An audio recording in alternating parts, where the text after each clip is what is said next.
வணக்கம் நண்பர்களே, நீங்கள் பார்த்து கொண்டிருக்க நிலம் தேனி மாவட்டம் ஆண்டிப்பட்டி வட்டம் கடமலைக்குண்டு அருகே 2 ஏக்கர் 40 சென்ட் செம்மண் தரிசு நிலம் விற்பனைக்கு வந்திருக்கு. இந்த நிலம் கடமலைக்குண்டிலிருந்து 14 கிலோமீட்டர் தொலைவில் அமைஞ்சிருக்கு. இந்த நிலம் தார் ரோட்டிலிருந்து 1 கிலோமீட்டர் மண் பாதையில் அமைஞ்சிருக்கு. இது ஒரு தண்ணி வசதியுள்ள நிலம்தான். இந்த நிலத்தில் போரோ சர்வீஸோ கிடையாது.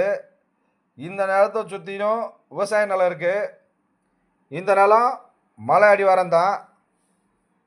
இந்த நிலத்துக்கு விலை 1 ஏக்கர் 6 லட்சம். இந்த நிலம் தேவைப்படுறவங்க கீழே உள்ள தொலைபேசி எண்ணுக்கு தொடர்பு கொள்ளுங்க. ஏஆர்ஆர் ப்ரொமோட்டார்ஸ், கடமலைக்காரன், தேனி மாவட்டம். வணக்கம் நண்பர்களே.